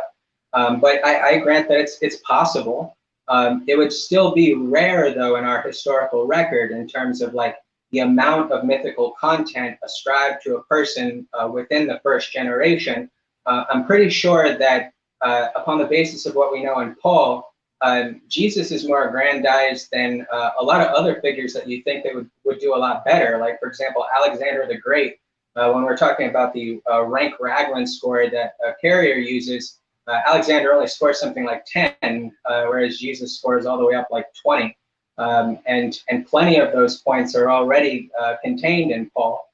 And so, I mean, like, I'm not saying that that's impossible. Otherwise, I would go ahead and just say we should all be mythicists. But I am saying that that's a little weird and not common to happen in history, to such a high degree and in such a short period of time. But it's exactly what we would expect if the mythical theory were true, and he starts off as totally myth right from the beginning. And so, again, I see mythicism as capable of explaining many of these things and making sense of a lot of the context that you find in the first century. And so in the absence of defeaters, I can't discount it. And so I remain an agnostic. See, I disagree that it's crazy unlikely that they would span from having been risen from the dead to having these miracles ascribed to him. You have to remember the people who are having this vision. So it's true if, like, I don't know, my wife died and she were to, I have one of these hallucinations, and because that's the thing that happens, I wouldn't jump to, well, she must be the Son of God, But I am also not a first century apocalyptic Jew who was expecting this and following a person who had given up all my possessions to do it. So I don't think we can just take what normally happens to people randomly in the world and apply that whole cloth to Jesus' early followers. And go ahead. Okay. Well, I think that you're describing how it's possible, but I just again, just upon the basis of the historical record, I don't think that you could say that it's incredibly likely either. Again, I mean, it's a great degree of mythical embellishment within a very short period of time, and that is not something that has commonly happened. Even if you were to take bereavement hallucinations as your reference class, that's not common amongst the reference class. And so, like, even upon the explanation that you're relying upon, it would still be a rather rare thing to see. Well, I don't think that taking bereavement hallucinations as the reference class for translating into a Messiah figure is the right way to do that probability. So the odds of having a bereavement hallucination are pretty high. That's like 15-20% of people have this. It's something like that. I don't remember the exact number, but it's in the double digits of percents. And so given that they had this hallucination, it's not like, oh, of all people who have bereavement hallucinations, what percentage of them think that they're a Messiah? That's not the case. It's, okay, if James had a bereavement hallucination, what would he likely think? Or what would a follower of Christ likely think? But I don't want to get too deep in thinking like this is definitely how it happened, because I don't know how it happened. Nobody knows how the original followers of Jesus, they had some experience, whatever it was, that convinced them sufficiently that Jesus had been risen from the dead. But that's all you need. They have an experience of some sort, and from there, everything follows. It's not necessary to invoke these mystery cults and secret teachings and all of these other things that that we don't have records of because they were a mystery. But I think that's a leap. Like you have to assert all of that, and then we get to Paul, right? So you're saying that the mystery religion thing is unnecessary, but I think that upon the basis of the evidence, the fact that they share so much in common and share all of the same customs and have all of the things that especially distinguish what a mystery religion is, Christianity shares all of them, just with its own Jewish twist. And so and the fact that we find the references to these things explicit in the Pauline epistles themselves, the meat and milk, the fictive kinship, the idea of baptism, leading to eternal personal salvation, and all this stuff is very distinctive of them. And when you suggest that we don't have any records of them because they were a mystery, but actually, like by now, we have discovered some things about them, and we have accounts, for example, like in Plutarch, describing how the Osiris, followers of Isis and Osiris, viewed their ideas. Granted, a lot of the higher mysteries that various writers have, like we have certain accounts where the writer says that they're going to talk about the mystery religions, and then all of a sudden we get to that chapter and it's all gone. It's absent. We no longer have it in the record. And that actually looks kind of suspicious, since it's the Christians that preserve the record. Why were they so offended by these mystery groups? Unless it was hitting a little too close to home, that they didn't want to preserve these around anymore, even though they kept other parts of the book. But yeah, I don't think that that's like ad hoc or anything like that. That's actually situating Paul in his historical context. That's why Carrier treats this as background knowledge. And I think that that's appropriate, because they were a thing back in the day, enormously popular. Contrary to what Ehrman says in Did Jesus Exist? You look at T.N.D. Mettinger talking about, for example, the ISIS cult was huge for a very long time, and only gradually declined out after Christianity's ascendancy. There are plenty other examples. 1 minute left. Can I cut in? Sorry. So the part that I'm saying ad hoc is you have to assert that Christianity was like these other mystery religions, but we don't have any record of that. And on the flip side, it's not necessary to explain what Paul's writing. If you just take Paul as an apocalyptic Jew, because he was a Pharisee, and the Pharisees were apocalyptic, so it's likely Paul was apocalyptic before then. If Paul becomes convinced, however, his Damascus Road experience, that that Jesus was risen from the dead, you don't need all this mystery religion baggage. You can get to the record we have without having to invoke that. And so we should not invoke that unless we have to. I don't think anything in Paul requires a mystery religion in order to explain.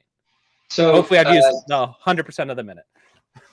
So, I mean, like, I would be willing to grant you that that I think the Christians could pull something like baptism from like an earlier Jewish custom, since they were having like water rituals and stuff like that. You see John the Baptist and stuff.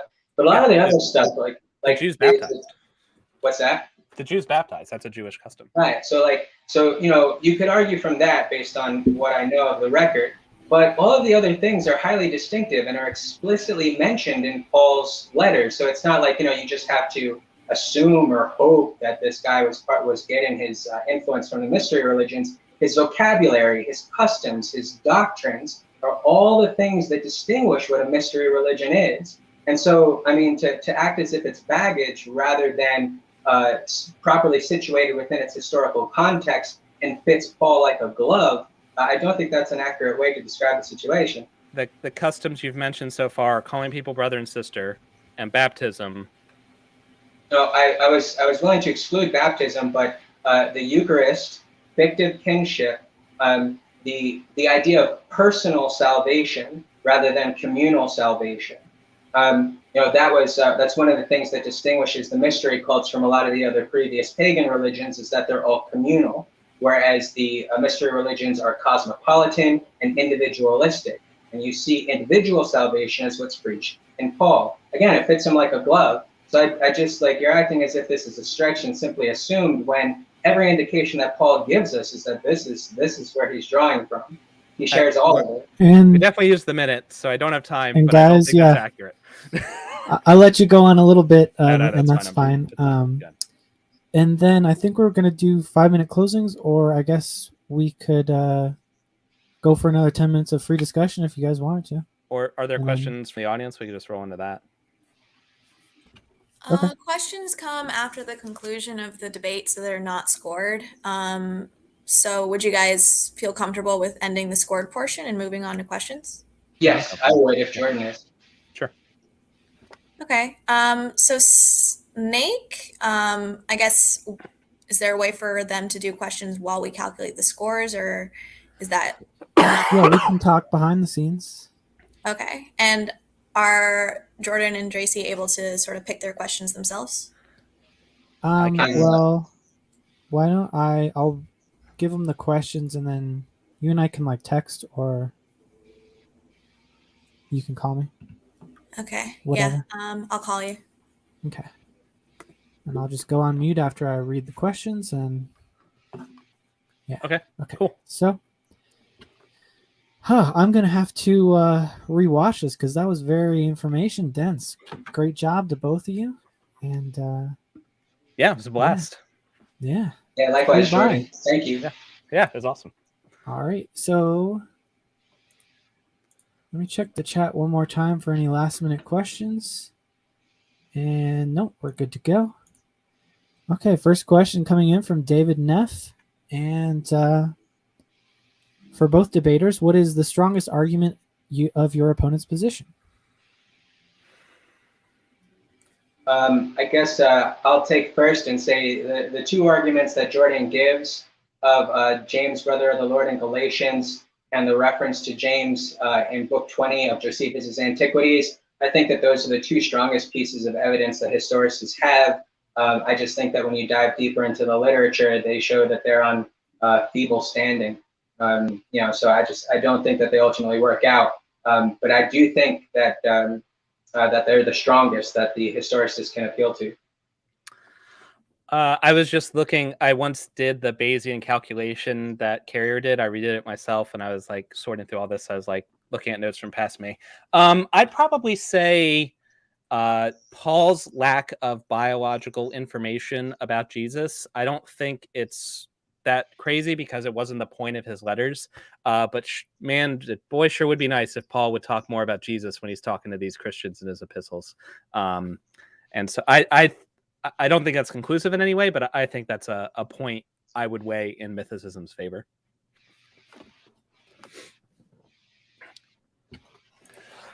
All right. Any last words, either of you? Okay. I can try to talk more so you have more time to score. Jason Torn, what is Drayce's main point? The thesis that I'm arguing for today is that you have your basic historicity model to describe the origins of Christianity. And I'm arguing that there's an alternative model that I went, kind of issue by issue, describing how it looks at it. And this is a mythicist position that looks at Jesus as originating as a mythical character. And I think that this model can describe all the evidence equally well as the historicist model. And since that's the case, the evidence is underdetermined between them. And so therefore we should provisionally at least be agnostics about the question, about the answer to the question. Okay. Any response to that, Jordan? Nope. I agree. Okay. That was his point. Okay. Question for Jordan. If brother of the Lord is talking about a literal blood relative, how do you explain the use of the Lord cultic title that would only reference the celestial Jesus? I am super glad that Godless Engineer asked this question because I thought of the perfect response as I was walking the next day after I talked to him, the way naturally how things go. As I understand this question, it's if Paul was talking about a physical Jesus who had brothers, why would he say brother of the Lord, which is a title for Jesus after he ascends to heaven, whether he was there to begin with or whatever? Why wouldn't he say something else? And my response at the time was, well, for Paul, Jesus is Lord. They're the same. It would be kind of like if I was telling a story. Imagine that I was childhood friends with Obama, and I was telling a story about Obama. I might call him the president in that story. He wasn't the president when I knew him, but that's how you know him. You know him as the president, right? And so if I was friends with the king and I was telling a story of our, adventures before he ascended to the throne, I might call him King so-and-so. It doesn't mean I'm saying he was king during the story. It just means that that's who I'm talking about, the brother of the king. He was the brother of the king before he ascended to the throne, but that doesn't make him not the brother of the king, if that makes sense. And so I don't think that the use of the term Lord somehow disqualifies these brothers of being blood relations. It's just for Paul, Jesus is Lord, and that's who they're brothers with.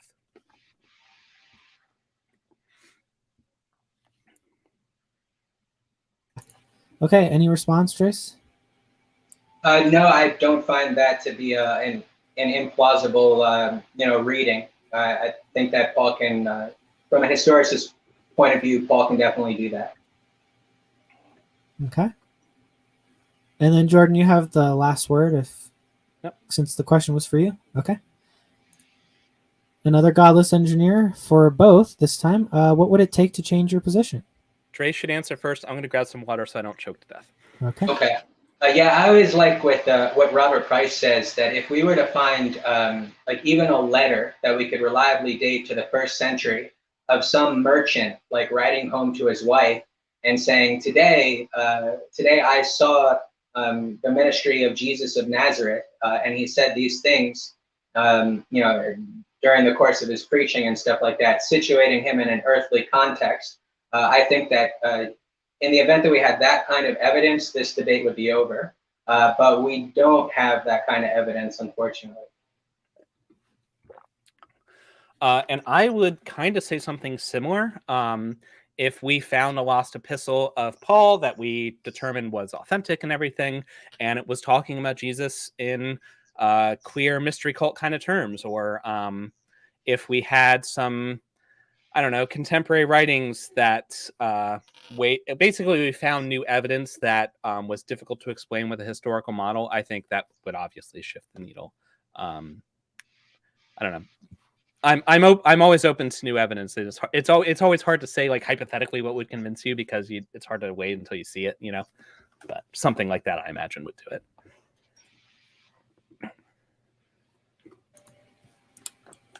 All right. Any response?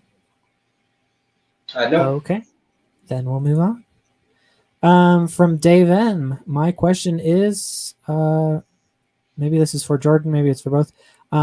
Would any name of any unknown dead guy have worked just as well for the Jesus story and the starting of a new religion from a popular monotheism without all the rules Paul waved off?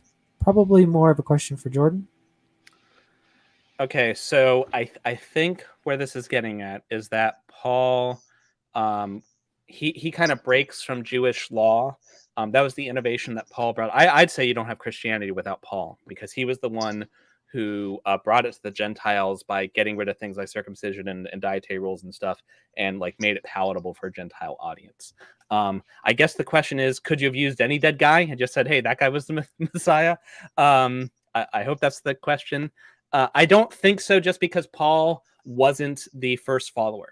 He wasn't the first one to start this religion. There were Christians before Paul. There had to have been, because he was persecuting them, right? And so they had to have had some teaching that Paul thought was heretical enough, worthy of persecution.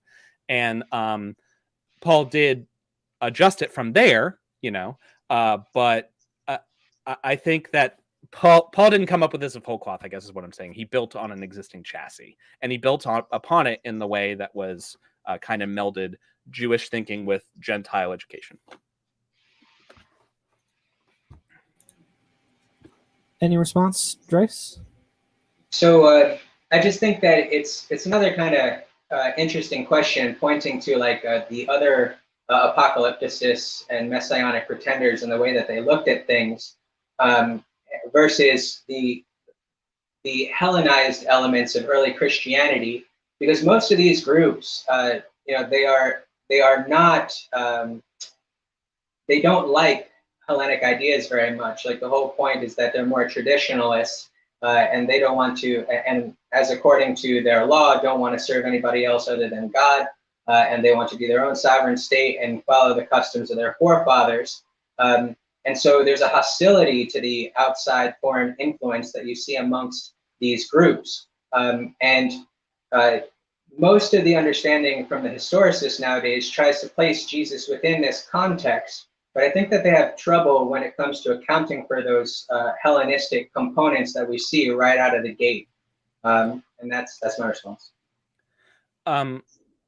Briefly, I'd say that actually fits, because Paul had some disagreements with the more Jewish factions of Christianity. We're told that some of the doctrines were stumbling blocks for them, and within the first century, most Christians were Gentiles, and so I think that those were real obstacles for Jews, which is why they didn't largely become Christians, and the church became dominantly Gentile. So you were talking about how many of the early converts were Gentile, but wouldn't we place the origin of this movement within the Jewish community? Yeah, for sure. Right. Yeah. And so, I mean, like, insofar as we're comparing Jesus's movement with these other apocalyptic groups, that tend to be highly orthodox and like very resistant to this outside Hellenic influence. Why do we see it there? Well, I think you see it mostly in Paul, who would have broken from the origins of Christianity, if that makes sense. So it originated in a Jewish context. Paul, who was Jewish, but Paul took that and made it Gentile. He saw himself as the prophet of the Gentiles. Okay, yeah, I can see that as a possibility. I'd take a different tack. You actually agree with Carrier on that one. He places the Torah observant Christians first. I have my own personal suspicions about that based on a Dead Sea Scroll, the Habakkuk Pesher, but it's irrelevant to this debate, so I won't get into that too much. Hi. All right. Hello. Welcome back. You guys are done with that topic? Because we got Yep. one more, Yep, let's go. and then we'll score. Matt Apples asked question for, he refers to you as a theist. I had to correct him. But Jordan, Yep. why do you keep using a 2,000-year-old book as evidence? Yeah, I'm not a theist. I'm an atheist. Used to be a Christian, used to be a young Earth creationist. So there's hope for everybody. So why do I keep using it as evidence? Because it is evidence. Whatever else it is a book that was written in history. It was a book written by early Christians, and it represents what they believed at the time. And so if we can use it for nothing else, we can certainly use it as that, right?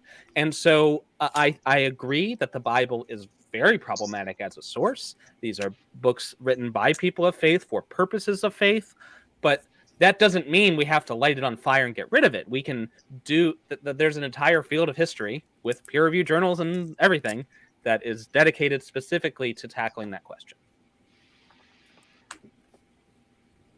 And Drayce, any response? I think something that we talked about very briefly during the debate is basically the Gospels. And Jordan did want to go so far as to try to use them to some extent as evidence. And I very much disagree with that. My understanding of the nature of the Gospels is more in line with like Thomas Brodie and like John Dominic Crossan and many others who point out that what we're dealing with is allegory and constructions out of Old Testament texts, and even perhaps if Dennis MacDonald's case is correct, with older Hellenistic stories as well. And so what we're getting here isn't history at all, but rather trying to teach some kind of moral platform through making the morality concrete by placing it in history. And that's what I think the nature of the Gospels actually is. Now, I can't use that, I can't really use that, I think, as an argument for mythicism, because it's still possible that a real historical person had entirely fictional narratives composed about him. But at the same time, I do think certain mythicists have a point when they say that the more you discover is mythical about the Gospels, the more you feel, the sneaking suspicion that it could be myth all the way to the core. All right. Are you ready for your scores? Yeah. Well, Jordan gets the final word since it was a question for him, but Okay. All right. I want to know how I did. Okay. I want to tell you guys how you did. The suspense is real. I know. Can I go first, Hank? Is that okay? Yes. All right. This was great. What a show. What a fantastic show. This is exactly what we want to see on our channel, is like a real battle where, the debaters are interacting with each other and both of them have really strong cases. I found personally myself, my opinion switching one way back and forth over and over again. And eventually did come to a conclusion, and we're going to tell you who won after we've given you all of your feedback, because we like to torture you guys like that. Okay. So I wanted to say first for Jordan, I think that you did a really fantastic job in terms of your strategy of painting your picture as an obvious picture, and that basically to not believe that Jesus was a historical figure would be the leap of faith that you'd have to take. You are coming in from a much more difficult standpoint to argue, because it's always easier to cast doubt on something than to defend something. And what you did really well was showing how casting doubt was absurd. I think that you painted that in a really clear picture. I think that your opening statement was, you were kind of on shaky legs in the very beginning. Particularly, you said, don't believe anything I say. And when you're in competitive debate, you want us to believe everything that you say. But I think that it wasn't really a factor, because you definitely picked up your confidence and you picked it up very well throughout. What I really loved about you as a performer is that you took the time to explain the jargon so that anybody who is listening to your speech, regardless of their personal education or their personal background, can understand what you're saying and follow it. And that was really one of the ways that you shined, was your ability to take really complex topics and paint them as simple and therefore intuitive. So I think that was really strong. Once again, in the opening statement, don't concede that it's possible that Jesus didn't exist, which you did in the opening statement. And if your opponent is agnostic, you really can't give them that concession, because you are in the more difficult position, which is asserting belief instead of asserting doubt. So I think that you responded very well in your rebuttals. I think that you did a great job calling out Drayce's strategy of basically nitpicking your evidence, and sort of trying to hone in on one specific evidence instead of looking at it as an entire big picture. I think that there were two major clashes that I noticed in the opening discussion. One of them was if James was being referred to the brother of the Lord as a title. And as you mentioned quite charmingly, that was beating a dead horse. And by the way, your entire performance was very charming and very humorous, so we really enjoyed that. I think that you definitely won that clash personally, because you were able to illustrate that it was only in reference to James and no other figure whatsoever in the entire text. And I felt like Drayce wasn't really able to hold up to that. And I think that you really painted a strong picture of how they don't really have reason to doubt this. And as well, all of your evidence combined is very strong. And even just one piece holding up is very strong. I do think that towards the end, though, Drayce actually won a major concession in that they were talking about how could Jesus have possibly convinced followers that he was, the Son of God, a mythical figure within his lifetime. And at that point, you asked the audience to take a little bit of a leap of faith, which is not a strong strategy to take when you are arguing on the defense, which you were. Because of the role that you were playing, and basically saying, well, it was possible that, maybe there had some hallucinations, and you didn't actually provide any concrete evidence or concrete logic. So I felt like Drayce actually held up much more strongly in that contention. A stronger strategy would have just been pointing to the obvious examples within the 20th century of historical figures that have been mythologized within certain groups, such as L. Ron Hubbard or, Charles Manson. It happens all the time, and we see it all the time, that people within their lifetimes convince people that they are God. In fact, I think there's some guy running around right now that has people believing he's literally Jesus Christ. I'm not quite sure. There's a lot of people that have people believing that, yeah. Yeah, exactly. So that's my feedback for you. Snake, do you want to give feedback for Jordan before we go to Drayce? Sure. So you both showed a lot of knowledge on the topic, used scholar sources, always appreciated. And Jordan, definitely charismatic. And I think one of the major things that I got from you was you identified the linchpin of your argument about James, the brother of Jesus. If this is false, then mythicism is more likely, and if he is the brother of Jesus, then you've basically proven your point. And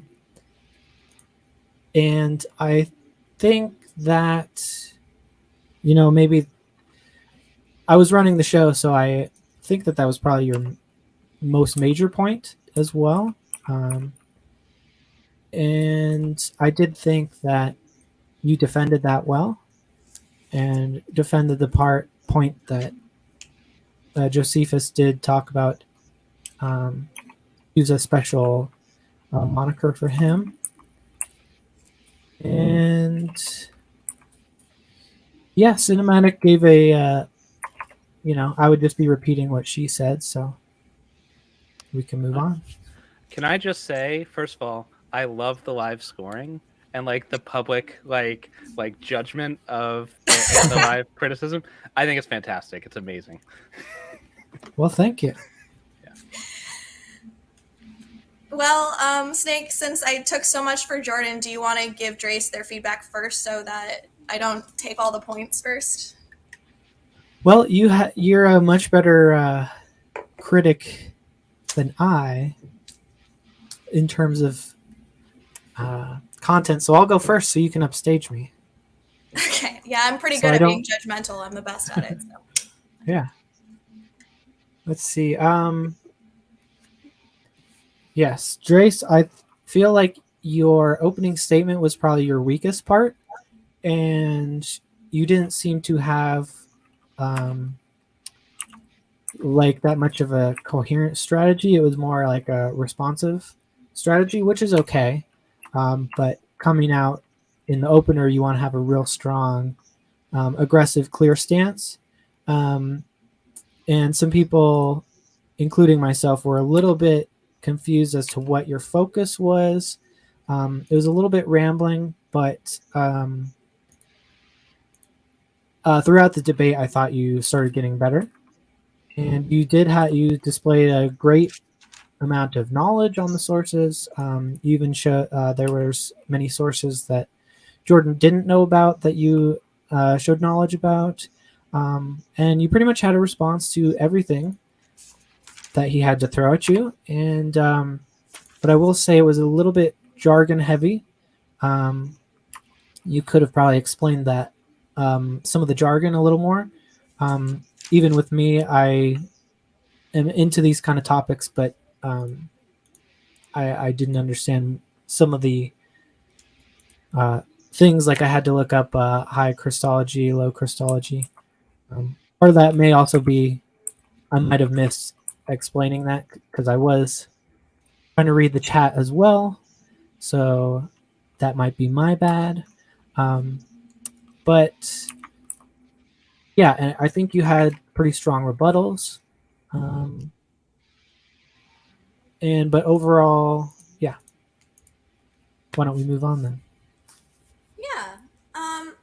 So I think that for Drayce, their strongest point was summarized in the rebuttal, that if two models hold up equally well, then we have to forego judgment, which I think really summarized their entire case, and their case was for agnosticism, and I felt like they did well in reinforcing this. For their opening strategy, I think that they kind of came in with anticipated arguments that Jordan didn't actually say and argued against those. When in debate, you have to argue the debate that you're having and not the debate that you anticipate. However, that did get back on track about halfway through the opening statement. So I think that as Snake mentioned, that it was sometimes difficult to understand your main points. And this is a skill that is very, very valuable in terms of persuasion and debate, because if the audience can't follow you, then they can't follow your logic. But that being said, I did think that you did an excellent job just basically finding ways to generally cast doubt within Jordan's points, which is sort of an easier position to come into. So you strategized well from the very beginning by coming in with an easier position to defend, because all you had to do was show that they were not facts. And as mentioned before, I think that you held up strongest against Jordan in the argument of what did Jesus do to convince his followers that he was godly within his lifetime. So I think that you definitely held your ground very well in terms of casting doubt and skepticism in that area. So that's all the feedback I have. Snake, do you want to announce the winners? Sure, and I'll mention my bias first too. I'm basically agnostic on this argument, and this is one reason I thought this was such a great debate. and I'm still unconvinced really either way, but we did have a winner, and that was Jordan. And so we gave our average scores for Jordan was 88.5 out of 100. For Drayce, it was 84.5. And so this was razor close. We had a really hard time deciding which was which. I think the strategy and style really decided it. I had you guys both equal on content. I should be putting myself in the big window right now. But yeah, what do you think? I'm going to Cinematic? tell my wife that I won because of my dashing wit and charm. That's And your bow tie as well, of course. of course. I knew I was done I had for a the different second I saw score the in post. that I put. That was what swung it. Yeah, that was it. I had a different score in that I had Drayce slightly ahead in content, Jordan much more ahead in style, and them equal in strategy. So, but I also had Jordan for the winner. Okay. Well, there you go, guys. And that is the conclusion of the debate. Do you guys have any final things to say, just in general? I had a great time. Yeah, this was phenomenal. Love the format. It's great. Yeah, awesome. No notes. Well, thank you. And thank you guys for setting this up and coming to us. And this is one of the greatest, one of the greats on our channel now. All right. And yeah, we don't have anything scheduled yet, but I'm gonna try and schedule something for this week. But we do have Dinosaurs Living with Men debates. Ian Chen versus Benjamin White. That's in August, early August. So look forward to that. And I think this month we're going to have William Coher versus Robert Zubrin on the issue of free will. Dr. Robert Zubrin, in Yeah. fact.